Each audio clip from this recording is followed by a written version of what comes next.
Hello and welcome to another 5-minute drawing lesson. Today we're going to draw the Napier Railton, which is a record car from the early 30s. So as usual we'll start by drawing the front wheel. See how smooth you can get it with just one stroke if you can.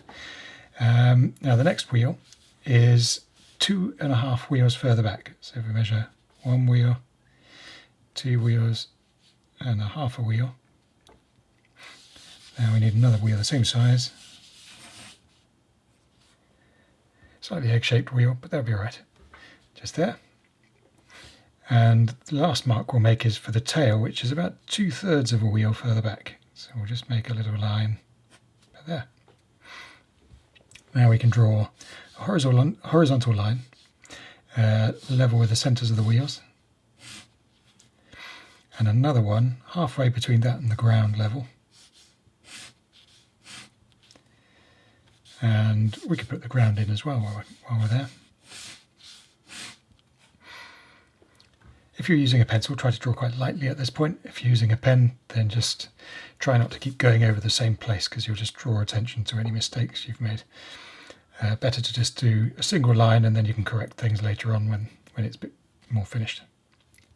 So the last line we're going to do is another horizontal one, and it's 1/4 of a wheel above the wheels. So start at the centre, 1/4 of a wheel up, and go back to the same point on the back wheel. And now we can add a slight curve going from the front edge of the back wheel up here, down till it's sort of level with the height of the wheel, something like that. So an arc in there. And then there's a similar kind of arc underneath, so level with the very bottom of the car from there, just curving up slightly. And we've got a tail. The nose is quite unusual on this car. It's got a sort of an overhang.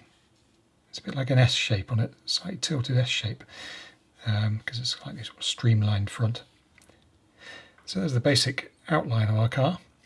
And now we can divide it up into easier to manage chunks. So now we've got the bonnet straps. So one of those is just behind the front wheel. The next one is conveniently in line with the mark we made for one wheel further back. And then there's one single line here, which is a join in the bodywork, which again lines up nicely with our second wheel mark. Because the back and the front of the car are actually stitched together with metal stitches. Now we can put a join in the bonnet, which is just a little bit lower than the top of the front wheel, horizontal, and then it comes up just a bit behind the bonnet straps. And then underneath that we've got a strange sort of torpedo shape, something like that. And now we can put in some exhausts. And this car is quite unusual in that it has 3 exhausts. So we've got one coming out here, and then we have another one. Well, we'll put the baffle silencer on here, which is sort of a squashed rectangle, this kind of shape. And then there's another one of those in line with it. The top edge of it is down there in line with the chassis, and it's tilted a bit, so it's not quite as tall as that top one, but it's the same length, and it hangs down below the bottom of the car slightly, and that has the exhaust coming out in the same place, and it then slopes up to meet that torpedo shape. And if you put 1, 2, 3 little arch shapes in there, that sort of divides the manifold up into 4. So the reason this car's got 3 exhausts is because it's got a W12 engine, so it's like a V8 with an extra bank of 4 cylinders in the middle. So we've got the exhaust continues out the back of these boxes. This one's underneath the car and gets flattened out. This one goes back from there, drops down slightly lower, and then comes out in a sort of fishtail, which is, I think is a Brooklands exhaust. in between this bonnet strap and that joint in the bodywork, there's a raised cowl to give the driver a bit of protection, which has the steering wheel behind, and a tiny little windscreen in front. And then there's a fuel filler in line with the centre of the back wheel. And the radiator, there's the front edge of the bonnet. It's there, halfway between the nose and that strap. And then there's a filler cap for the radiator there. And a few more little details. There's the oil filler here, which has a kind of a arch around it, a pipe coming out. And then there's some very big springs for a pair of springs for the rear wheels. It's quite a heavy car, 2 tons or something. And a big mounting point for the front springs.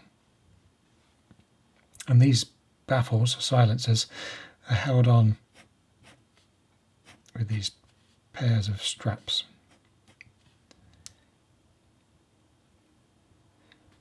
So we've got the basics down. We can make it look a bit more three-dimensional by adding a suggestion of the wheels on the far side, darkening the bottom edge as if it's in shadow, maybe darken the floor slightly, and we can add a few things like the louvers in the bonnet. And we can write Napier Railton on this part, if we can write small enough. And we can finally do a little bit of colouring in. So I'm going to colour in all the exhausts. And because I'm using a pen, I'm hatching it rather than just filling it in solid. That might just be a bit too heavy and overpower the picture. So hatching, and I'm doing parallel vertical lines. If you're doing mechanical objects like cars and machines, it's a good idea to have a bit of order in your hatching rather than just scribbling every old way. That's good for sort of organic things like trees and grass, stuff like that. My pen just ran out.